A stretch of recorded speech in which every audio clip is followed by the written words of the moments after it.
ಎರಡು ಮನದ ಮಾತೆ ಒಂದು ಯುಗಳ ಗೀತೆ. ಅವರಿಗೆ ಫೈಟಲ್ಲಿ ಹೊಡೆತ ಬಿತ್ತು. ಮಿನಿಮಮ್ 1 ಮಂತ್ ರೆಸ್ಟ್ ಹೇಳ್ಬಿಟ್ರು ಡಾಕ್ಟರ್.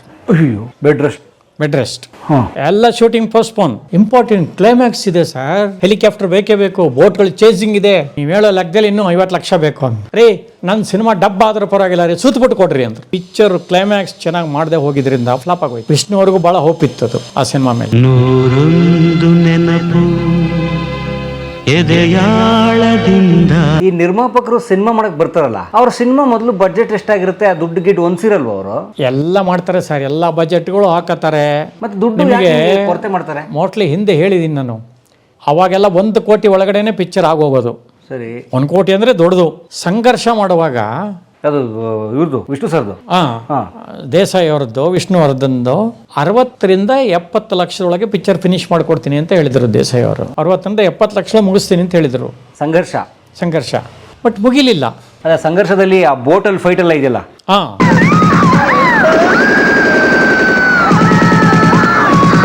ಅದಕ್ಕೆ ಮುಂಚೆ ಹಾಲಿಡೇ ಇನ್ ಅಂತ ಇತ್ತು ಅವಾಗ, ವಿನ್ಸನ್ ಮ್ಯಾನರ್ ಪಕ್ಕ. ಅಲ್ಲಿಗೂ ಅಶೋಕ ಹೋಟ್ಲಿಗೂ ಇವನು ಟಾರ್ಗೆಟ್ ಮಾಡೋದು ವಿಷ್ಣು ಸಾರು, ಶೂಟ್ ಮಾಡೋದು ಅವೆಲ್ಲ ಫಸ್ಟ್ ಹಾಫು ಎಕ್ಸ್ಟ್ರಾರ್ಡಿನರಿಯಾಗಿ ಬಂದಿದೆ ಸಿನಿಮಾ ಅದು. ನಾನು ಹಿಂದೆ ನಿಮಗೆ ಎಕ್ಸಾಂಪಲ್ ಕೊಟ್ಟು, ರಾತ್ರಿ 12 ಗಂಟೆ ಆದರೂ ಅಂಜನಾ ಸ್ವಿಮ್ಮಿಂಗ್ ಪೂಲಲ್ಲಿ ಬೇರೆ ಆ್ಯಂಗಲಲ್ಲಿ ತೆಗಿತಾನೆ ಇದ್ರು ಅಂತೆಲ್ಲ ಹೇಳಿದ್ದೀನಿ. ಈ ಮನುಷ್ಯನಿಗೆ ಅವ್ರಿಗೆ ಸಮಾಧಾನ ಆಗೋ ಥರ ಯಾವ್ಯಾವ ಆ್ಯಂಗಲ್ಲು ಯಾವ್ಯಾವ ಥರ ತೆಗಿಬೇಕು, ಅಲ್ಲಿ ತನಕ ಅವ್ರಿಗೆ ಫಿಲಮ್ ಬಗ್ಗೆ ಅಯ್ಯೋ 22,000 ಹೊರಟೋಗತ್ತಲ್ಲ ನಾನು ರೆಡಿಗೆ ಅಂತ ತಲೆ ಬಿಸಿ ಇರಲ್ಲ. ಅವ್ರು ಏನಿದ್ರು ಕೆಲಸ ಅಷ್ಟೇ, ಪರ್ಫೆಕ್ಷನ್ ಅಷ್ಟೇ ಲೆಕ್ಕ ದೇಸಾಯಿ ಸಾರಿಗೆ. ಸೊ 70 ಅನ್ಕೊಂಡಿದ್ದು ಯಾವ ರೀಚ್ ಆಗೋಯ್ತೋ, 70 ಲಕ್ಷ. ಕೃಷ್ಣಂರಾಜು ಅಂತ ನಿರ್ಮಾಪಕರು, ಸಾಂಗ್ಲಿಯಾನ CBI ಶಂಕರ್ ಮಾಡಿದಂಥ ನಿರ್ಮಾಪಕರು. ಅವರು ಯಾವ ಲೆವೆಲ್ಗಿದ್ರು ಅಂದರೆ, ನಾವು CBI ಶಂಕರ್ ಮಾಡುವಾಗ ಮಲ್ಲಿಕಾರ್ಜುನ್ ಕ್ಯಾಮರಾಮ್ಯಾನ್ ಹೇಳಿದ್ರು, ನೈಟ್ ಎಫೆಕ್ಟಿಗೆಲ್ಲ 400 AC ಯೂಸ್ ಮಾಡೋಣ, ಡೇ ಎಫೆಕ್ಟ್ 250 AC ಯೂಸ್ ಮಾಡೋಣ. ಸೊ ಅಮೌಂಟ್ ಸ್ವಲ್ಪ ಡಿಫ್ರೆಂಟ್ ಆಗುತ್ತೆ, ಉಳಿಯುತ್ತೆ ನಿಮಗೆ. ಬೇಡ ರೀ, ಥ್ರೂಔಟ್ 400 ಯೂಸ್ ಮಾಡಿರಿ, ನಾನು ಕೊಡ್ತೀನಿ ಅಂತ ಪ್ರೊಡ್ಯೂಸರು. ಕ್ಯಾಮ್ರಾಮನ್ನೇ ಬಜೆಟ್ ಕಮ್ಮಿ ಮಾಡ್ಕೊಂಡು ಬೇಡ ಅನ್ನೋರು. ಬೇಡ, ಯಾರು ಬಂದು ನಿಂತ್ಕೊಂಡು ಯಾಕೆ ಬಂದಿದ್ದೆ ಅವನು, ಯಾಕೆ ಇನ್ನೂ ಪೇಮೆಂಟ್ ಕೊಟ್ಟಿಲ್ಲ, ಮೊದಲು ಕೊಟ್ಟು ಕಳಿಸು. ಅಷ್ಟು ದಿಲ್ದಾರ್ ಆಗಿದ್ದರು ಅಂತ ಪ್ರೊಡ್ಯೂಸರ್ ಅವರು. ಅಂಥವ್ರಿಗೆ ಏನಾಗೋಯ್ತು, ಈ ಯಾವಾಗ ಇದು 70 ರೀಚ್ ಆಗೋಯ್ತು, ಅದಕ್ಕೆ ಮುಂಚೆ ಒಂದು ಸಿನಿಮಾ ಮಾಡಿದ್ರು ಅವರು, ಶಿವರಾಜ್ ಅಂತ. ಇವ್ರದ್ದು ಶಶಿಕುಮಾರ್. ಇರುವೆ ಗೂಡನ್ನ ಯಾರು ಕೆದಕ್ತಾರೆ, ಯಾರು ಕೂತ್ಕೋತಾರೆ ಅಂತ ಮುಂದೆ ಗೊತ್ತಾಗುತ್ತೆ. ಮಂಜಯ್ಯ, ಎಸ್ ಸರ್, ಯಾವುದಕ್ಕೂ ಆ ಹುಡುಗರ ಮೇಲೆ ಕಣ್ಣಿಟ್ಟಿರು. Okay sir. ಅವನು CBI ಆಫೀಸರು, ನಾನು CBI ಆಫೀಸರ್. ಈ CBI ಶಂಕರ್ಲಿ ಹೇಗೆ ಹಿಟ್ ಆಯ್ತು ನಮ್ಮ ಪಾತ್ರ, ಸೊ ಅದರಲ್ಲೂ ಏನು ಮಾಡ್ರು, ಜೋಸೆಮನ್ ಅವರು ಈಕ್ವಲ್ ಕ್ಯಾರೆಕ್ಟರ್. ಶಶಿಕುಮಾರ್ ಜೊತೆಗೆ ನಾನು CBI ಆಫೀಸರ್. ಒಳ್ಳೆ ಪಾತ್ರ ಅದು. ಬಟ್ ಅದು ಅಚಾನಕ್ಕಾಗಿ ಫೇಲ್ಯೂರ್ ಆಗೋಯ್ತು, ಲಾಸ್ ಆಗೋಯ್ತು ಅವರಿಗೆ. ಆ ಲಾಸ್ ಬೇರೆ ಇತ್ತಲ್ಲ, ಸೊ ಇಲ್ಲಿ ಬೇರೆ ಇಷ್ಟೊಂದು ಇನ್ವೆಸ್ಟ್ ಮಾಡಿದ್ದಾರೆ. ಇವರಿಗೆ ಭಯ ಬಂದೋಯ್ತು, ಆ ಪಿಕ್ಚರ್ ಬೇರೆ ಕಳ್ಕೊಂಡಿದ್ದೀನಿ, ಈ ಮನುಷ್ಯ ಬೇರೆ ಹೇಳಿದ್ದಕ್ಕಿಂತ ಜಾಸ್ತಿ ಮಾಡ್ತಾ ಇದ್ದಾನೆ. ಇಲ್ಲ ರೀ, ಇನ್ನೇನು ಕೊಡೋಕ್ಕಾಗಲ್ಲ ನಾನು. ಸರ್, ಇಂಪಾರ್ಟೆಂಟ್ ಕ್ಲೈಮ್ಯಾಕ್ಸ್ ಇದೆ ಸರ್, ಗೋವಾದಲ್ಲಿ ಮಾಡಲೇಬೇಕದು. ಹೆಲಿಕಾಪ್ಟರ್ ಬೇಕೇ ಬೇಕು, ಬೋಟ್ಗಳು ಚೇಸಿಂಗ್ ಇದೆ. ನೀವು ಹೇಳೋ ಲೆಕ್ಕದಲ್ಲಿ ಇನ್ನೂ 50 ಲಕ್ಷ ಬೇಕು ಅಂತ. ಅಷ್ಟಿಲ್ಲ ಅಂದರೂ ನಾನು 36 ಬೇಕಾಗತ್ತೆ. ಅಷ್ಟೆಲ್ಲ ಕೊಡೋಕ್ಕಾಗಲ್ಲ ನನಗೆ. ಈಗ ಹೋಗೋದು ಬರೋದು ಖರ್ಚುಗಳು ದಿನಕ್ಕಿಷ್ಟು ಅಂತ ಲೆಕ್ಕಾಚಾರ ಹಾಕಿ ಕೊಡ್ತೀನಿ. ಫಿಲಮು ಅಷ್ಟೇ, ಕ್ಲೈಮ್ಯಾಕ್ಸಿಗೆ 10 ಕ್ಯಾನ್ ಕೊಡ್ತೀನಿ ಅಷ್ಟೇ ನಾನು. ಕ್ಲೈಮ್ಯಾಕ್ಸ್ ಎಷ್ಟು ಇರುತ್ತೆ, ನಾನು ರೆಡಿ ಮೇಲೆ ಏನಿರುತ್ತೆ ಕ್ಲೈಮ್ಯಾಕ್ಸು 600 ರೆಡಿ ಇಟ್ಕೊಳ್ಳಿ. 10 ಕ್ಯಾನಿಂದ ಇನ್ನೇನು ಬೇಕು ನಿಮಗೆ, ಅದಕ್ಕಿಂತ ಜಾಸ್ತಿ ಕೊಡೋಕ್ಕಾಗಲ್ಲ ಸರ್. ಅಷ್ಟು ಕಮ್ಮಿಲಿ ಹೆಂಗೆ ಸರ್ ತೆಗೆದು? ಬೋಟ್ ಚೇಸಿಂಗ್ ಎಲ್ಲ ಇದೆ ಸರ್, ಒಂದು 20 ಕ್ಯಾನಾರು ಬೇಕೇ ಬೇಕು ಸರ್. ಅದೇ ಆಗೋಯ್ತು 4 ಲಕ್ಷ, 4.25 ಲಕ್ಷ. 20,000 ರೂಪಾಯಿ ಮೇಲಿದೆ. ಅಷ್ಟೆಲ್ಲ ಕೊಡೋಕ್ಕಾಗಲ್ಲ ರೀ. ನನ್ನ ಸಿನಿಮಾ ಡಬ್ಬ ಆದರೂ ಪರವಾಗಿಲ್ಲ ರೀ, ಸುತ್ತಬಿಟ್ಟು ಕೊಡ್ರಿ ಅಂದರು. ಈ ಮಾತೇ ಹೇಳ್ಬಿಟ್ರು ಸರ್ ಅವರು. ನನ್ನ ಸಿನಿಮಾ ಡಬ್ಬ ಆದರೂ ಪರವಾಗಿಲ್ಲ, ಸುತ್ತು ಕೊಡು ನನಗೆ, ಇನ್ನು ಕೊಡೋಕ್ಕಾಗಲ್ಲ ನಾನು. 1 ನಿಮಿಷ ಎಲ್ಲರೂ ಸ್ಟನ್. ಡೈರೆಕ್ಟ್ರಿ ತಲೆ ಕೆಟ್ಟೋಗ್ಬಿಡ್ತು. ನನ್ನ ಕನಸಿನ ಕೂಸು ಇದು, ಇಷ್ಟು ಚೆನ್ನಾಗಿ ಬಂದಿದೆ. ಫಸ್ಟ್ ಹಾಫ್ ಎಲ್ಲ ನೋಡಿದ್ದೀನಿ ನಾನು. ಕ್ಲೈಮ್ಯಾಕ್ಸ್ ಒಂದು ಬೋಟ್ ಚೇಸಿಂಗ್ ವಿತ್ ಹೆಲಿಕಾಪ್ಟರ್ ಎಲ್ಲ ಇತ್ತು ಅಂತಂದರೆ ಆ ಪಿಕ್ಚರ್ ಎಲ್ಲೋ ಹೋಗ್ಬಿಡುತ್ತೆ ಅಂತ ಹಿಂಗೆಲ್ಲ ಗಿಂಜಾದರು. ಒಪ್ಪಲಿಲ್ಲ ಅವರು. ಇಷ್ಟೇ ಫಿಲಮ್ಮು, ಇಷ್ಟೇ ದುಡ್ಡು ಕೂಡ ಫಿಕ್ಸು. ಅದ್ರ ಮೇಲೆ ನಾನು ಏನೂ ಮಾಡೋಕ್ಕಾಗಲ್ಲ. ಇದು ನಾನು ರಿಸ್ಕ್ ಮಾಡಿ ಕೊಡ್ತಾ ಇರೋದು. ನನ್ನ ಬಜೆಟ್ ನೀವು ಮುಗಿಸಿಲ್ಲ, ಜಾಸ್ತಿ ಕೊಡ್ತಾ ಇದ್ದೀನಿ, ಏನು ಮಾಡ್ತೀರಾ ಮಾಡಿ, ನಾನು ಬರಲ್ಲ ಗೋವಾಕ್ಕೆ, ನೀವೇನಾರು ಮಾಡ್ಕೊಳ್ಳಿ ಅಂದ್ಬಿಟ್ರು. ನನಗೂ ಅವಾಗ ಏನೋ ಕೆಲಸ ಇತ್ತು, ನಾನು ನಮ್ಮ ಅಸಿಸ್ಟೆಂಟ್ನೇ ಕಳಿಸ್ಬಿಟ್ಟೆ. ಅದಕ್ಕೆ ಸಂಘರ್ಷಕ್ಕೆ ನೀವೇ ಮ್ಯಾನೇಜರು? ಹಾಂ, ಸಂಘರ್ಷ, ಶಿವರಾಜು, CBI ಶಂಕರ್, ಸಾಂಗ್ಲಿಯಾನ, SP ಸಾಂಗ್ಲಿಯಾನ ಎಲ್ಲ ನಾನೇ ಮಾಡಿದ್ದು. ಓ, ಕೃಷ್ಣರಾಜ್ ಅವ್ರ ಜೊತೆಗೆ? ಕೃಷ್ಣರಾಜು ಅವರು. ಓ, ಅವರು ಹೇಳಿದ್ನಲ್ಲ, ಅವ್ನು ಯಾಕೆ ನಿಲ್ಸ್ಕೊಂಡಿದ್ಯಾ ಹುಡುಗನ್ನ, ದುಡ್ಡು ಕೊಟ್ಟು ಕಳಿಸು. ಅವ್ರು ಹೇಳಿದ ಹಾಗೇನೆ ಯಾವಾಗ ಬಾಯಿಲಿ ಹೇಳಿದ್ರು ಅಶ್ವಿನಿ ದೇವತೆಗಳು ಅಸ್ತು ಅಸ್ತು ಅನ್ನೋ ಥರ ಪಿಕ್ಚರ್ ಕ್ಲೈಮ್ಯಾಕ್ಸ್ ಚೆನ್ನಾಗಿ ಮಾಡದೆ ಹೋಗಿದ್ರಿಂದ ಫ್ಲಾಪ್ ಆಗೋಯ್ತು. ಸಂಘರ್ಷ ಫ್ಲಾಪಾ? ಸಂಘರ್ಷ ಫ್ಲಾಪ್. ಸೊ ಅದು ಯಾವಾಗ ದುಡ್ಡು ಹೋಯ್ತೋ, ಯಾರ ಬಂದು ನಿಂತಾರೆ, ಏನಪ್ಪ ಏಕೆ ನಿಲ್ಸಿರ ಅವನ್ನ, ನಮಗೆ ಲಾಸ್ ಆಗಿದೆ, ಎಷ್ಟು ದಿನ ಕೊಟ್ಟಿದ್ದೀವೋ ಅಷ್ಟೇ ಸಾಕು, ಕಳಿಸ್ಬಿಡು. ಆ ಥರ ಚೇಂಜ್ ಆಗ್ಬಿಟ್ರು ನಿರ್ಮಾಪ. ನನಗೆ ಅದಕ್ಕೆ ಮುಂಚೆ ಎಲ್ಲ ಸಿನಿಮಾದಲ್ಲೂ ಕರೆಕ್ಟಾಗಿ ಕೊಡ್ತಾ ಇದ್ದರು, ನನಗೂ ಆ ಪಿಕ್ಚರ್ನಲ್ಲಿ ಅರ್ಧಕ್ಕರ್ಧನೇ ಬಂದಿದ್ದು. ಈ ಥರ ಆಗಿ ಭಾರಿ ಎಕ್ಸ್ಪೆಕ್ಟೇಷನ್ ಇದ್ದಂಥ ಸಿನಿಮಾ. ವಿಷ್ಣುವರೆಗೂ ಭಾಳ ಹೋಪ್ ಇತ್ತದು ಆ ಸಿನಿಮಾ ಮೇಲೆ. ಯಾಕಂದರೆ ಅದಕ್ಕೆ ಮೊದಲು ನಿಷ್ಕರ್ಷ ಹಿಟ್ಟಾಗಿತ್ತು. ಹೌದು, ನಿಷ್ಕರ್ಷ ಕೂಡ ಹಿಟ್ಟಾಗಿತ್ತಲ್ಲ. ಅಷ್ಟು ಹೋಪ್ ಇದ್ದ ಸಿನಿಮಾ ಫೇಲ್ಯೂರ್ ಆಗೋಯ್ತು. ನನಗೂ ಫೈನಾನ್ಷಿಯಲಿ ಹೊಡೆತ ಬಿತ್ತು. ಸೊ ಹಾಗಾಗಿ ಕೆಲವು ಸಲ ನಾವು ಅಂದ್ಕೊಳ್ಳೋದೇ ಒಂದು, ಅದಾಗದೇ ಒಂದು.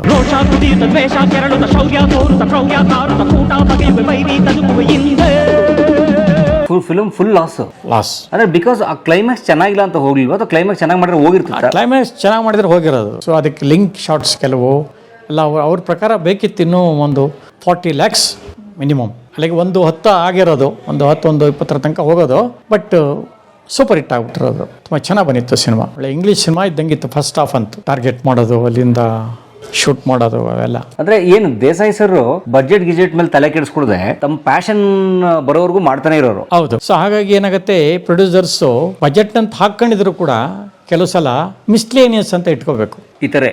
ಆಮೇಲೆ ಮಿನಿಮಮ್ 10% ಎಕ್ಸ್ಟ್ರಾ ಇಟ್ಕೋಬೇಕು ಯಾವುದಕ್ಕೆ ಆಗಲಿ. ಈಗ ಉದಾಹರಣೆಗೆ ನೀವು ಇವತ್ತೊಂದು ಇಂಟರ್ವ್ಯೂ ಮಾಡಬೇಕು ಅಂತ ಪ್ಲ್ಯಾನ್ ಮಾಡಿದ್ದೀರಾ. 10 ಗಂಟೆಯಿಂದ ಶುರು ಮಾಡಿ 6 ಗಂಟೆ ತನಕ ಮಾಡಬೇಕು ಅಂತ. ನಿಮಗೆ 6 ಗಂಟೆ ಒಳಗೆ ಅನ್ಕೊಂಡಂಥ ಪೋರ್ಷನ್ ಕವರ್ ಆಗಲಿಲ್ಲ. ಅವಾಗ ಏನು ಮಾಡಬೇಕು? ಎಕ್ಸ್ಟೆನ್ಷನ್ ಮಾಡಬೇಕು. ಎಕ್ಸ್ಟೆನ್ಷನ್ ಮಾಡಿದ್ರೆ ಕ್ಯಾಮರಾಮನ್ಗೆ ಎಕ್ಸ್ಟ್ರಾ ಕೊಡಬೇಕು, ಕ್ಯಾಮ್ರಾ ಬಾಡಿಗೆ ಎಕ್ಸ್ಟ್ರಾ ಕೊಡಬೇಕು, ಮಾತಾಡೋರಿಗೆ ಎಕ್ಸ್ಟ್ರಾ ಕೊಡಬೇಕು. ಈ ಥರ ಎಲ್ಲ ಆದಾಗ ಏನು ಮಾಡ್ತೀರಾ, ಬೇಡಪ್ಪ ನಾವು ಇಷ್ಟಿಗೆ ಮುಗಿಸ್ಬೋಣ. ಆ ಮುಗಿಸ್ದಾಗ ಏನಾಗುತ್ತೆ, ನಿಮ್ಗೆ ಅಂದ್ಕೊಂಡಂಥ ಔಟ್ಪುಟ್ ಸಿಗಲ್ಲ, ಆ ಕೊರತೆ ಕಾಣುತ್ತೆ. ಆ ಥರ ಸಿನಿಮಾಗಳಲ್ಲಿ ಏನಾಗುತ್ತೆ, ಹಾಕೋ ಬಜೆಟ್ ಒಂದಿರುತ್ತೆ, ಆ ಬಜೆಟ್ಟಿಗೆ ತಕ್ಕಂಗೆ ಮುಗಿಯಲ್ಲ. ಇಲ್ಲ ಕಲಾವಿದರ ತೊಂದರೆ ಆಗ್ಬೋದು, ಅಥವಾ ಪರ್ಮಿಷನಲ್ಲಿ ಪ್ರಾಬ್ಲಮ್ ಆಗ್ಬೋದು. ನೀವು ಅಂದ್ಕೊಂಡು ಹೋಗಿರ್ತೀರ ಪ್ಯಾಲೇಸಲ್ಲೇ ಶೂಟ್ ಮಾಡಬೇಕಿದು ಅಂತ. ಪ್ಯಾಲೇಸಲ್ಲಿ ನಿಮಗೆ 8 ಆದ್ರೆ ಮುಗೀತು, 50,000 ರೂಪಾಯಿ ಕಟ್ಟಿಬಿಡ್ತೀರಾ. 1-2 ಶಾಟ್ ತೆಗೆದಿರ್ತೀರ, ಮಳೆ ಬಂದ್ಬಿಡುತ್ತೆ, ವೆಯ್ಟ್ ಮಾಡ್ತೀರಾ ಕಮ್ಮಿ ಆಗ್ಬೋದು ಅಂತ. ಆಗಲ್ಲ. 2 hours 3 hours ಫೋನ್ ಹೊಡಿತೀರಾ ವೆದರ್ಗೆ, ಇಲ್ಲ ಸರ್ ಇವತ್ತೆಲ್ಲ ಇದು ಜಡಿ ಮಳೆ ನಿಲ್ಲಲ್ಲ. ಸೊ ಆಟೋಮೆಟಿಕ್ ನೀವು ಪ್ಯಾಕಪ್ ಮಾಡಲೇಬೇಕು. ಪ್ಯಾಲೇಸ್ನವ್ರು ಏನು ಫ್ರೀಯಾಗಿ ಕೊಡಲ್ಲ. 8 ಆಗಾಯ್ತು, 2 ಶಾಟ್ ತೆಗೆದಾಯ್ತು, ನಿಮ್ದು 50,000 ರೂಪಾಯಿ ಗಮಾರ್. ಬಂದು ವರ್ಕರ್ಸ್ಗೆಲ್ಲ ಸಂಬಳ ಕೊಡಲೇಬೇಕು, ಪೇಮೆಂಟ್ ಕೊಡಲೇಬೇಕು. ಯಾರು ಕಿಂಗ್ ರವಿ ಥರ ಅರ್ಧ ತಗೊಂಡ್ರೆ ಯಾರು ಕೇಳಲ್ಲ. ಸೊ ಅವತ್ತಿನ ಟೋಟಲ್ ಎಕ್ಸ್ಪೆನ್ಸಸ್ 3 ಲಕ್ಷ ಡಮಾರ್. ಎಲ್ಲಿಗೆ ಹೋಯ್ತು ನಿಮ್ಮ ಬಜೆಟ್ಟು? ಒಂದು ಎಕ್ಸಾಂಪಲ್ ಅದು. ಅದೇ ಥರ ನಿಮಗೆ ಮೋಸ್ಟ್ಲಿ ನಾಗಾಕಾಳ ಭೈರವನೋ ಯಾವುದೋ ಒಂದು ಸಿನಿಮಾ, ವಿಷ್ಣು ಸಾರ್ದು ಅವರಿಗೆ ಫೈಟಲ್ಲಿ ಹೊಡೆತ ಬಿದ್ದುಬಿಟ್ಟು ಮಿನಿಮಮ್ 1 month ರೆಸ್ಟ್ ಹೇಳ್ಬಿಟ್ರು ಡಾಕ್ಟ್ರು. ಅಯ್ಯೋ, ಬೆಡ್ ರೆಸ್ಟ್. ಎಲ್ಲ ಶೂಟಿಂಗ್ ಪೋಸ್ಟ್ಪೋನ್. ಸೊ ಇವ್ರು ಬಡ್ಡಿಗೆ ತಗೊಂಬಂದು ಲೆಕ್ಕಾಚಾರ ಹಾಕ್ಕೊಂಡು ಜನವರಿ ಫೆಬ್ರವರಿ ಶೂಟಿಂಗ್, ಮಾರ್ಚ್ ಎಲ್ಲ complete, picture finish, April 1st release ಅಂತ ಅನೌನ್ಸ್ ಮಾಡ್ಕೊಂಡು ಕಾಯ್ತಾ ಇರ್ತೀರ ನೀವು, ಪ್ಲಾನಿಂಗ್ ಮಾಡ್ಕೊಂಡು. ಇಲ್ಲಿ 1 ತಿಂಗಳು ಒಂದೇ ಸಲ ಹೊಡೆದುಕೊಳ್ಳೆ ಏನಾಯಿತು, ನಿಮ್ಮ ಟೋಟಲ್ ಪ್ಲಾನಿಂಗು ಔಟ್. ಇವ್ರು ಯಾವಾಗ ರೆಡಿಯಾಗಿ ಬರ್ತಾರೆ ವಿಷ್ಣು ಸರ್ ಗೊತ್ತಿಲ್ಲ. ಬಂದ ಮೇಲೆ ನೀವು ಎಲ್ಲ ಆರ್ಟಿಸ್ಟ್ಗಳ ಜೊತೆಗೆ ಹೋದಾಗ ಅದರಲ್ಲಿ ತುಂಬ ಆರ್ಟಿಸ್ಟ್ಗಳಿದ್ರು. ಧೀರೇಂದ್ರ ಗೋಪಾಲ್, ವಜ್ರಮುನಿ, ಈ ಥರ ಎಲ್ಲ ಬ್ಯುಸಿ ಆರ್ಟಿಸ್ಟ್ ಯಾವಾಗ. ಸೊ ಅವ್ರು ಸಿಕ್ಕಿರಿ, ಇವ್ರು ಸಿಕ್ಕಲ್ಲ, ಇವ್ರು ಸಿಕ್ಕಿರ, ಅವ್ರು ಸಿಕ್ಕಲ್ಲ. ಆಫ್ಟರ್ 1 month ಕೂಡ ಡಿಲೇ ಆಯ್ತದು ಶೂಟಿಂಗ್ ಸ್ಟಾರ್ಟ್ ಆಗಕ್ಕೆ. ಈ ಥರ ಕೆಲವು ಅನಿವಾರ್ಯ ಕಾರಣಗಳಿರುತ್ತೆ. ಅಥವಾ ಯಾರೋ ಒಬ್ಬ ಕಲಾವಿದನ ಮುಖ್ಯವಾದ ಪಾತ್ರ, ಕ್ಲೈಮ್ಯಾಕ್ಸ್ ಶೂಟಿಂಗ್ ನಡೀತಾ ಇರುತ್ತೆ, ಇನ್ನೂ 1 ದಿವಸ ತೆಗಿಲೇಬೇಕು, ಆ ಸೆಟ್ಟು ಫಿನಿಷ್ ಮಾಡಬೇಕು, ಆ ಥರ ಸನ್ನಿವೇಶ ಇರುತ್ತೆ. ಆ ಒಬ್ಬ ಮೇಜರ್ ಕಲಾವಿದನ ಮನೆಯಲ್ಲಿ ಯಾರೋ ಮುಖ್ಯಸ್ಥರು, ಅಪ್ಪನೋ ಅಮ್ಮನೋ ಅಣ್ಣನೋ ತಮ್ಮನೋ ಮಾವನೋ ಯಾರೋ ಒಬ್ಬರು ಡಮಾರ್ ಅಂತಾರೆ. ಅವರು ಶೂಟಿಂಗ್ ಪ್ಯಾಕಪ್ ಮಾಡ್ಕೊಂಡು ಹೋಗ್ತಾನೆ ಹೀರೋ. ಇಲ್ಲ ಸರ್, ನಮ್ಮ ಫಾದರೇ ಹೋಗ್ಬಿಟ್ರು, ವಿಧಿ ಇಲ್ಲ, ಕಳಿಸ್ಲೇಬೇಕು ಅವ್ರನ್ನ. ಅವಾಗೇನಾಗುತ್ತೆ, ಇಲ್ಲಿ ಸೆಟ್ ವೆಯ್ಟಿಂಗ್, ಮಾನ್ಯ ಇನ್ನೂ ಅವರು 1 ವಾರ ಬಿಟ್ಟೆ ಬರೋದು ಅಂತಾರೆ. ಅದಾದಮೇಲೆ ಎಲ್ಲ ಬೇರೆ ಆರ್ಟಿಸ್ಟ್ಗಳು ಸತ್ತಬೇಕು. ಅಷ್ಟೊತ್ತಿಗೆ ಆ ಒಂದು ಡಮ್ಮಿ ಸೆಟ್ ಏನು ಹಾಕಿರ್ತಾರೆ, ಅದ್ರ ಕತೆ ಏನಾಗಿರುತ್ತೋ ಅದರ ರಿಪೇರಿ, ಅದಕ್ಕೆ ವೆಯ್ಟಿಂಗ್ ಚಾರ್ಜು ಎಲ್ಲ ಹೊಡಿತಾ. ಸೊ ನೀವೆಷ್ಟೇ ಒಂದು ಪರ್ಫೆಕ್ಟ್ ಪ್ಲ್ಯಾನಿಂಗ್ ಅಂತ ಮಾಡಿದರೂ ಕೂಡ ಸಿನಿಮಾದಲ್ಲಿ ಈ ಥರ ಅನ್ನೆಸೆಸರಿ ಎಕ್ಸ್ಪೆನ್ಸಸ್, ಅನ್ಎಕ್ಸ್ಪೆಕ್ಟೆಡ್ ಎಕ್ಸ್ಪೆನ್ಸಸ್ ಇವೆಲ್ಲ ಇರುತ್ತಲ್ಲ, ಇದನ್ನು ಬ್ಯಾಲೆನ್ಸ್ ಮಾಡೋದು ಭಾಳ ಕಷ್ಟ. ನೀವು ಅನ್ಕೊಬೋದು ಹಿಂಗೆ ಮಾಡ್ಬೋಣ ಹಂಗೆ ಮಾಡ್ಬೋಣ ಅಂತ ನೀವು ಅಂದ್ಕೊಂಡು ಹೋಗ್ತೀರಾ. ಇಲ್ಲಿಂದ ಮೈಸೂರು ಬಸ್ ಚಾರ್ಜ್ ಇಷ್ಟು, ವಾಪಸ್ ಬರೋಕ್ಕೆ ಇಷ್ಟು, ಅಲ್ಲಿ ಆರ್ಡಿನರಿ ರೂಮು ಬರೀ 500 ರೂಪಾಯಿ ರೂಮ್ ಸಾಕ, ಒಂದು ದಿವಸ ಉಳ್ಕೊಂಬೋಣ, 500 ಅಲ್ಲಿ ಊಟ ತಿಂಡಿ ಇಷ್ಟು ಅಂತ ಅಷ್ಟೇ ದುಡ್ಡು ಇಟ್ಕೊಂಡು ಹೋಗ್ತೀರ ಅಂತ ಇಟ್ಕೊಳ್ಳಿ. ಅಲ್ಲಿ ನಿಮ್ಗೆ 500 ರೂಪಾಯಿ ರೂಮ್ ಎಲ್ಲೂ ಸಿಗಲ್ಲ, ಖಾಲಿ ಇರಲ್ಲ. ಅವಾಗ ಏನು ಮಾಡ್ತೀರಾ? 1,000 ರೂಪಾಯಿ ಫುಟ್ಪಾತಲ್ಲಿ ಮಲ್ಗೋಕ್ಕಾಗಲ್ಲ. ಫ್ಯಾಮಿಲಿ ಜೊತೆ ಹೋಗಿರ್ತೀರ, ಆಟೋಮೆಟಿಕ್ಕಾಗಿ ನೀವು 1,000 ರೂಪಾಯಿ ರೂಮಿಗೆ ಹೋಗಬೇಕು. 1,000 ರೂಪಾಯಿ ರೂಮಿಗೆ ಹೋದ ಕೂಡಲೇ ಊಟ ತಿಂಡಿಗೆ ಇಟ್ಕೊಂಡ್ರೆ ಅದನ್ನು ಖರ್ಚು ಮಾಡ್ಬೇಕಷ್ಟೇ. ಅವಾಗ ಮಕ್ಳಿಗೆ ಏನು ಕೊಡಿಸ್ತೀರಾ? ಊಟ ಏನು ಮಾಡ್ತೀರಾ? ಯಾರಿಗಾರು ಫೋನ್ ಮಾಡಬೇಕು, ಫ್ರೆಂಡ್ಸಿಗೆ ಸಾಲ ತರಿಸ್ಕೋಬೇಕು. ನಿಮ್ಮ ಬಜೆಟ್ ಹೋಯ್ತಾ? ಇಷ್ಟರಲ್ಲಿ ಹೋಗಿ ಮುಗಿಸ್ಕೊಂಬರ್ತೀನಿ ನಾನು ಜಾಲಿ ಟೂರ್ ಅಂದರೆ ಆಗಲ್ಲ. ಇದು ಸಣ್ಣ ಎಕ್ಸಾಂಪಲ್. ಆದ್ರೆ 10% 20% ಜಾಸ್ತಿ ಆಗೋದಕ್ಕೆ. ಆದ್ರೆ ಈಗ ನೋಡಿ 70 ಲಕ್ಷ ಅಂತ ಅಂದ್ಕೊಂಡು ಅದು 1 ಕೋಟಿ ಹೋದಾಗ ಇಟ್ಸ್ ಆಲ್ಮೋಸ್ಟ್ 50% ಎಕ್ಸ್ಟ್ರಾ. ಸೊ ಆ ಥರದ್ದು ಆಗ್ಬಿಡುತ್ತೆ. ಆಗುತ್ತೆ. ಅದು ಯಾವ ಥರ ಆಗುತ್ತೆ ಅಂತ ಹೇಳೋಕ್ಕೆ ಆಗಲ್ಲ. ನಾನು ಹೇಳ್ದಂಗೆ ಈಗ 2-3 ಎಕ್ಸಾಂಪಲ್ ಆ ಥರದಲ್ಲೂ ಚೇಂಜಸ್ ಆಗ್ತಾ ಹೋಗುತ್ತೆ. ಆಮೇಲೆ ಲೊಕೇಶನ್ ವೈಸ್ ಕೂಡ ಅವ್ರಿಗೇನೋ ಒಂದು ಲೊಕೇಶನ್ ಬೇಕಿರುತ್ತೆ, ಆ ಲೊಕೇಶನ್ ಸಿಗಲ್ಲ. ಅದಕ್ಕೆ ಮ್ಯಾಚಿಂಗ್ ಬೇರೆ ಕಡೆನೇ ಹುಡುಕಬೇಕು ಅಂತ ಆದಾಗ ಏನಾಗುತ್ತೆ, ಇಲ್ಲ ಇದಕ್ಕೆ ಕರೆಕ್ಟ್ ಮ್ಯಾಚಿಂಗ್ ಅಂದರೆ ಲಲಿತ ಮಹಲ್ ಪ್ಯಾಲೇಸ್ಗೆ ಹೋಗಬೇಕು ಅಂತ ಮೈಸೂರಿಗೆ ಹೋದ್ರೆ ಏನಾಗುತ್ತೆ, 1.5 ಲಕ್ಷ ಕಮ್ಮಿ ಬಿಡಲ್ಲ ಅವರು. ಕನ್ನಡ ಸಿನಿಮಾಕ್ಕೆ 1.5 ಲಕ್ಷ ಕೊಡಿ ಅಂತಾರೆ ಅವರು ದಿನಕ್ಕೆ. ಅದು ಮಾರ್ನಿಂಗ್ ಟು ಈವ್ನಿಂಗ್ 6 ಅಷ್ಟೇ. ಸೊ ಅಲ್ಲಿ ಬಜೆಟ್ ಹೊಡಿತು. ಅಲ್ಲಿ ಹೋದ್ಮೇಲೆ ಏನಾಗುತ್ತೆ, ಡೈರೆಕ್ಟ್ರುಗಳು ಅಲ್ಲಿ ಆ ಕಡೆ ಹಾಲಲ್ಲಿ ಇದೆಯಲ್ರಿ ಸೋಫಾ ಚೆನ್ನಾಗಿ ತಂದು ಹಾಕ್ರಿ ಇಲ್ಲಿ ಅಂತಾರೆ. ಅಲ್ಲಿ ಕಂಡೀಷನ್ ಏನಂದರೆ ಯಾವ್ಯಾವ್ದು ಎಲ್ಲೆಲ್ಲಿದೆ ಹಂಗಂಗೆ ಶೂಟ್ ಮಾಡಿದ್ರೆ ಅದಕ್ಕೆ ಎಕ್ಸ್ಟ್ರಾ ಚಾರ್ಜ್ ಇಲ್ಲ. ನೀವು ಅಲ್ಲಿಂದ ತಂದು ಇಲ್ಲಿಗೆ ಹಾಕ್ಕೊಂಡ್ರೆ ಅದು ನೋಟ್ ಮಾಡಿರೋದು ಅದಕ್ಕೆ ಚಾರ್ಜ್ ಎಕ್ಸ್ಟ್ರಾ ಇಲ್ಲ. ನೀವು ಅಲ್ಲೇ ಹೋಗಿ ತೆಗೀರಿ, ಅಲ್ಲೇ ಬಡಾನಲ್ಲ ನಾವು, ಅಲ್ಲಿಂದ ಇಲ್ಲಿ ಶೂಟ್ ಮಾಡಿದ್ರೆ ನೀವು ಅದಕ್ಕೆ ಚಾರ್ಜು. ಈ ಥರ ಕಂಡೀಷನ್ಗಳಿರುತ್ತೆ ಕೆಲವು ಕಡೆ. ಸೊ ಹಾಗಾಗಿ ಈ ಒಂದು ಬಜೆಟಿಂಗು ಅಂತ ಇದೆಯಲ್ಲ, ಇದು ಹಿಂಗೆ ಇದಮ್ ಇತ್ತಮ್ ಅನ್ನಕ್ಕಾಗಲ್ಲ. ಯಾವ ಬಂದ್ಯೋ ನೋಡು, ಈ ಶಾಮಿಯಾನದವರು, ವಾಲದವರು, ತಮಟೆಯವರು ಇವ್ರಿಗೆಲ್ಲ ಊಟ ತಿಂಡಿ ಅರೇಂಜ್ ಮಾಡಕ್ಕೆ ಅರ್ಜೆಂಟಿಗೆ ಒಂದು 50,000 ಕೊಡು. ಕೃಷ್ಣಂರಾಜು ಏನಾದ್ರು? ಕೃಷ್ಣರಾಜು ಅವರು ರೀಸೆಂಟಾಗಿ ನಾನು ಫೋನ್ ಮಾಡಿದ್ದೆ, ಯಾರ ಕಡೆ ನಂಬರ್ ತಗೊಂಡು. ಚರಣ್ ರಾಜ್, ಕಲಾವಿದ ಚರಣ್ ರಾಜು ಹೀಗೆ ಮಾತಾಡ್ತಾ, ಅವ್ರಿಗೂ ಭಾಳ ಫ್ರೆಂಡ್ ಅವರು. ನನಗೆ ಸ್ವಲ್ಪ ಕೃಷ್ಣರಾಜು ಅವ್ರ ನಂಬರ್ ಬೇಕಪ್ಪ ಅಂದ. ಕೃಷ್ಣರಾಜು ಅವ್ರದ್ದು ಎಲ್ಲೋ ಇದೆ, ಸೇರ್ಕೊಂಡಿದೆ ಹಳೆ ಮೊಬೈಲಲ್ಲಿ. ನಾನು ಹೇಗಾರ ಮಾಡಿ ತಗೊಂಡು ನಿನಗೆ ಕೊಡ್ತೀನಪ್ಪ ಅಂತ ಹೇಳಿದೆ. ಹಳೇದೊಂದು ಮೊಬೈಲ್ ಇತ್ತು, ಹಳೇದು, ಚಾರ್ಜು ಇಲ್ಲೆಲ್ಲ, ಸುಮ್ಮನೆ ಡಬ್ಬಾ ಫೋನ್ ಅದು. ಇವಾಗೆಲ್ಲ ಮಾಡ್ರನ್ ಫೋನ್ ತಾನೆ. ಅದನ್ನು ತೊಗೊಂಡು ಚಾರ್ಜಿಗೆ ಹಾಕಿ ಚಾರ್ಜ್ ಮಾಡಿ ಓಪನ್ ಮಾಡಿ ಚೆಕ್ ಮಾಡಿದೆ. ನೋಡೋಣ ಇದೇನಾರ ಕೃಷ್ಣರಾಜು ಅವ್ರದ್ದು ಈ ನಂಬರ್ ಇದೆಯಾ ಅಂತ ಚೆಕ್ ಮಾಡಿದ್ರೆ ಎತ್ಕೊಂಬಿಟ್ರು ಅವರು. ನಾನು ಧೈರ್ಯವಾಗಿ ಕೃಷ್ಣರಾಜು ಸರ್ ಅಂದೆ. ಹೌದು, ಯಾರು ಮಾತಾಡೋದು ಅಂದರು. ನಾನು ಸರ್ ಮಂಜಯ್ಯ ಅಂದ. ಓ ಏನಪ್ಪ ಹೇಗಿದೆಯಾ, ಏನಾಯ್ತು, ಮಾತುಕತೆ ಆಯಿತು. ಸಾಕ ನಾನು ಈ ಥರ ಚರಣ್ ರಾಜ್ ನಿಮ್ಮ ನಂಬರ್ ಕೇಳ್ತಾರೆ, ಕೊಡ್ಲವಾ, ಇದೇ ನಂಬರಾ ಅಂದ. ಹೌದಪ್ಪ ಇದೇ ನಂಬರ್. ಸರಿ, ಆಮೇಲೆ ಅವನಿಗೆ ಕೊಟ್ಟೆ. ಹಾಗಾಗಿ ಇಲ್ಲೇ ಎಲ್ಲೋ ಇದ್ದಾರೆ ಅಂತ ಗೊತ್ತಾಯಿತು. ಬಟ್ ಅವರು ಸಿನಿಮಾ ಅಂತೂ ಮಾಡ್ತಾ ಇಲ್ಲ, ವಯಸ್ಸಾಯಿತು, ಸಿನಿಮಾ ಮಾಡ್ತಾ ಇಲ್ಲ. ಬಟ್ ನೋಡಿ, ಸಾಂಗ್ಲಿಯಾನ CBI ಶಂಕರ್ ಕೊಟ್ಟರು. ಸಾಬಿಯಾನ CBI ಶಂಕರ್ ಯಾಕೆ ಅವ್ರು ನಿಲ್ಸ್ಕೊಂಡಿದ್ದೆ, ಮೊದಲು ಕೊಟ್ಟು ಕಳಿಸು. ಯಾಕ್ರಿ ಎಲ್ಲ ಫಾರಿನ್ ಡೇಸ್ ಮಾಡ್ರಿ, ಪರಲ್ಲ ಎಷ್ಟರಾಗಲಿ. ಇಷ್ಟು ದಿಲ್ದಾರ್ ಆಗಿದ್ದು ಮನುಷ್ಯ, ಯಾಕ್ರಿ ಬಂದು ತಲೆ ತಿಂದ್ರೆ ಕಳಿಸಿ ಅವ್ರನ್ನ. ಕೊಟ್ಟಿದ್ದೀವಲ್ಲ ಸಾಕು, ನಮಗೆ ಲಾಸ್ ಆಗೋಗಿದೆ. ಈ ರೀತಿ ಹೇಳುವಂಥ ಸ್ಥಿತಿ ನಿರ್ಮಾಣ ಆಗೋಯ್ತು. Never expected. ಅದೇ ನೋಡಿ, ಒಂದು ಸಿನಿಮಾ ಸೋಲು ಹೆಂಗೆ ಇಡೀ ಒಬ್ಬ ಮನುಷ್ಯನ ವ್ಯಕ್ತಿತ್ವನ ಹಿಂಗೆ ಚೇಂಜ್ ಮಾಡ್ಬಿಡುತ್ತೆ ನೋಡಿ. ಚೇಂಜ್. ಈ ಸಿನಿಮಾ ಅನ್ನೋದು ಮಾತ್ರ ಹಿಂಗೆ ಅಂತ ಹೇಳೋಕ್ಕೆ ಆಗಲ್ಲ. ಬುಕ್ಕಿಂಗ್ ಮಾಡಿದೆ ಬೇಬಿ ಡಾಲ್, ಆದ್ರೆ ಈ ಹೋಟ್ಲಲ್ಲೆಲ್ಲ ಆಗ್ರಾ ತಾಜಲ್ಲಿ. ನಾನು ನಾನೇನಲ್ಲಿ ಏನಾಯ್ತು ಅಂದ್ರೆ, ನಮ್ಮ ಅವತ್ತು ನಿಮ್ಗೆ ಹೇಳಿದ್ದೆ, ಅಲ್ಲಿ ರೆಸಾರ್ಟ್ ಅಲ್ಲಿ ಶೂಟಿಂಗ್ ನಡೀತಾ ಇತ್ತು. ಕ್ಲಬ್ ಕಬಾನದಲ್ಲಿ 6 ಗಂಟೆಯಿಂದ ಅನಂತ್ನಾಗ್ ಅವ್ರ ವೆಯ್ಟಿಂಗ್ 9 ಗಂಟೆವರೆಗೂ ಭಾಳ ಕಷ್ಟ ಆಗೋಯ್ತು. ಅವರೇ ಒಬ್ಲೇಜ್ ಮಾಡಿದ್ರಿಂದ ಅವತ್ತು ಅಷ್ಟೊತ್ತು ವೆಯ್ಟ್ ಮಾಡಿ ಎಕ್ಸ್ಟೆನ್ಷನ್ ಮಾಡಿ ಶೂಟಿಂಗ್ ಮುಗಿಸ್ಕೊಟ್ರು. ಲಕ್ಷ್ಮಣ್ ಅಲ್ಲಿ ಸಿಕ್ಕಾಕೊಂಡಿದ್ದಾರೆ ರವಿಚಂದ್ರನ್ ಸರ್ ಪಿಕ್ಚರ್ನಲ್ಲಿ ಅಂತ ಹೇಳಿದ್ದೆ. ಹೌದು. ಅಲ್ಲಿ ಆದಿ ಲೋಕೇಶ್ ಕೂಡ ಇದ್ರು. ಅದೇ ಕ್ಲಬ್ ಕಬಾನ ಸೆಟ್ ಅಲ್ಲಿ ಪವಿತ್ರ ಲೋಕೇಶ್ ಅವರು, ಅನಂತ್ ಸಾರು, ಆದಿ ಲೋಕೇಶ್ ಅವರು, ಲಕ್ಷ್ಮಣ್ಣು ಎಲ್ಲರದ್ದು ಕಾಂಬಿನೇಷನ್ ಸೀನ್ ಅದು. ಆದಿಯವರು ಅಲ್ಲೂ ಇದ್ದರು. ಅದಾದ್ಕೊಳ್ಳೆ ಮತ್ತೆ 5ಕ್ಕೆ ಶಿಫ್ಟು, ಅಲ್ಲಿಗೆ ಕ್ಲೈಮ್ಯಾಕ್ಸಿಗೆ ಮಡಿಕೇರಿ ಶಿಫ್ಟು. ಆದಿಯವರು ಒಂದ್ಸಲ ನನಗೆ ಸಿಕ್ಬಿಟ್ಟು, ನನಗೆ ನೀವು ನಾನು ನಾನೇನಲ್ಲಿ ಮಡಿಕೇರಿನಲ್ಲಿದ್ದಾಗ ಎಲ್ಲರ ಜೊತೆ ನಾನು ಟೇಬಲಲ್ಲಿ ಆರ್ಟಿಸ್ಟ್ ಜೊತೆ ಟಿಫನ್ ಮಾಡ್ತಾ ಕೂತಿದ್ರೆ, ರೀ ನೀವು ಇಲ್ಲಿ ಕೂರಂಗಿಲ್ಲ, ಆ ಕಡೆ ಹೋಗ್ರಿ ಅಂತ ನನ್ನ ಅವಮಾನ ಮಾಡಿ ಕಳಿಸ್ಬಿಟ್ಟಿದ್ದೆ ನೀನು. ಭಾಳ ಬೇಜಾರಾಗೋಯ್ತು ನನಗೆ. ಇವತ್ತು ನಾನು ಕರೆದುಬಿಟ್ಟು ಸಪ್ರೇಟಾಗಿ ಕಲಾವಿದರ ಗ್ರೂಪಲ್ಲಿ ಫಸ್ಟ್ ಕರೆದು ಕೊಡ್ತಾರೆ, ಆ ಲೆವೆಲ್ಲಿಗೆ ಮುಟ್ಟಿದ್ದೀನಿ ನಾನು. ಈ ಥರ ಮಾಡಿಬಿಟ್ಟಿದ್ರಿ ನೀವು, ಅವತ್ತೇ ನನಗೊಂದು ಚಾಲೆಂಜ್ ಬಂದುಬಿಡಿತ್ತು ಅಂದರು. ಸಡನ್ನಾಗಿ ಅವ್ರು ನಂಗೆ ಶೂಟಿಂಗಲ್ಲಿ ಸಿಕ್ಕಿ ಹೇಳಿದಾಗ 1 ನಿಮಿಷ ನನಗೆ ಏನೂ ಹೊಳಿಲೇ ಇಲ್ಲ, ತಬ್ಬಿಬ್ಬಾಗೋಯ್ತು. ಹೌದಾ, ನಾನು ಆ ಥರ ಹೇಳಿದ್ದೀನ? ರಾಕ್ಲೈನ್ ಕಂಪ್ನಿ ಇದ್ದಾಗ ನೀನು ಆರ್ಟಿಸ್ಟ್ನ ಹ್ಯಾಂಡ್ಲ್ ಮಾಡಬೇಕು, ನೀನೇ ಕರೆಕ್ಟು, ಭಾಳ ಡೀಸೆಂಟಾಗಿ ಹ್ಯಾಂಡ್ಲ್ ಮಾಡ್ತೀಯ ಆರ್ಟಿಸ್ಟ್ಗಳನ್ನ ಅಂಥೇಳಿ ಪವರ್ ಕೊಟ್ಟಂಥವ್ರು ರಾಕ್ಲೈನ್ ಅವ್ರಿಗೆ ಗೊತ್ತು. ನಾನು ಯಾರನ್ನೂ ಅಷ್ಟು ಕೀಳಾಗಿ, ಅದರಲ್ಲೂ ಎಸ್ಪೆಷಲಿ ಆರ್ಟಿಸ್ಟ್ನ ಯಾವತ್ತೂ ಕೇವಲವಾಗಿ ನಾನು ನೋಡೋನೇ ಅಲ್ಲ. ಯಾಕೆ ನಾನು ಒಬ್ಬ ಕಲಾವಿದ. ಯಾಕೆ ಹಿಂಗೆ ಹೇಳಿದ್ರು ಇವರು? ಸರಿ ಸರ್, ನನಗೇನು ಜ್ಞಾಪಕಕ್ಕೆ ಬರ್ತಾ ಇಲ್ಲ ಅಂತ ಹೇಳಿದೆ. ಆಮೇಲೆ ನಾನು ಭಾರಿ ತಲೆ ಕೆಡಿಸ್ಕೊಂಡೆ. ಯಾಕೆ ಹಿಂಗೆ ಹೇಳಿದ್ರು ಸರ್? ಬಹುಶಃ ನನ್ನ ಎಕ್ಸ್ಪೆಕ್ಟೇಷನಲ್ಲಿ ಏನಾಗಿದೆ ಅಂದರೆ, ಪ್ರೊಡಕ್ಷನ್ ಹುಡುಗರಿಗೆ ಏನಾಗುತ್ತೆ, ಅವ್ರಿಗಿಂತ ಯಾರೋ ಸೀನಿಯರ್ಗಳು ಬಂದಾಗ ಅಥವಾ ಹೀರೋ ಲೆವೆಲ್ನವರು, ಅದರಲ್ಲಿ ಉಪೇಂದ್ರ ಬೇರೆ ಹೀರೋ, ಅವರು ಸಾಕ್ಷಿ, ಅವ್ರು ಯಾರು ಬಂದಾಗ ಚೇರ್ ಕಮ್ಮಿ ಆಯಿತು ಅಂತೇಳಿ ಇವ್ರು ಇತ್ತೀಚೆಗೆ ಬಂದಿರೋರು ತಾನೇ ಆದಿ, ಇವ್ರನ್ನ ಯಾಕೆ ಆ ಕಡೆ ಕಳಿಸ್ಬಾರ್ದು ನಾನು ಅಂತ ನನ್ನ ಹೆಸರು ಉಪಯೋಗಿಸ್ಕೊಂಡು, ಸರ್ ಮ್ಯಾನೇಜರ್ ಹೇಳಿದ್ರು ಈ ಕಡೆ ಬಂದ್ಬಿಡಿ ಸರ್ ಅಂತ, ಕರೆದೇನಾರ ಎಕ್ಸ್ಚೇಂಜ್ ಮಾಡಿದ್ರಾ ಪ್ರೊಡಕ್ಷನ್ನವರು? ಯಾಕೆ ಈ ಥರ ಹೇಳಿದ್ರು ಅವರು ಆದಿಯವರು ಅಂತ ತಲೆ ಕೆಡಿಸ್ಕೊಂಡೆ. ಆದರೆ ಈಗಲೂ ನಾನು ಹೇಳ್ತಾ ಇದ್ದೀನಿ, ಆದಿಯವರೇ, ನಾನು ಖಂಡಿತವಾಗಿ ನಿಮ್ಮನ್ನು ಚೇರಿಂದ ಎಬ್ಸಿಲ್ಲ, ಅಥವಾ ನನ್ನ ಹೆಸರು ಉಪಯೋಗಿಸ್ಕೊಂಡು ಯಾರು ನಿಮ್ಮನ್ನು ಆ ಕಡೆ ಕಳಿಸಿದ್ರೆ ದಯವಿಟ್ಟು ಕ್ಷಮೆ ಇರಲಿ. ನಿಮ್ಮನ್ನು ಚೆನ್ನಾಗಿ ಇಟ್ಟಿರಲಿ ದೇವರು. ಏನೋ ಹರ್ಕೋತಾ ಇದ್ದಂತೆ ಪೂಜಾರಿಗೆ ಮೀಟ್ರ್ ಇದ್ರೆ ನಮ್ಮ ಅಡ್ಡಕ್ಕೆ ಬರಲಿ ಅಂತ ಈಗ ಬಂದಿದ್ದೀನಿ. ಅದೇನು ಕಿಸಿತ್ಯೋ ಕಿಸಿ. ಸರ್ GV ಅಯ್ಯವರು ಎಲ್ರಿಗೂ ಗೊತ್ತು, ಕನ್ನಡ ಚಿತ್ರರಂಗದ ಪಿತಾಮಹ. ಅವರು ಒಂಥರ ಲೆಜೆಂಡ್.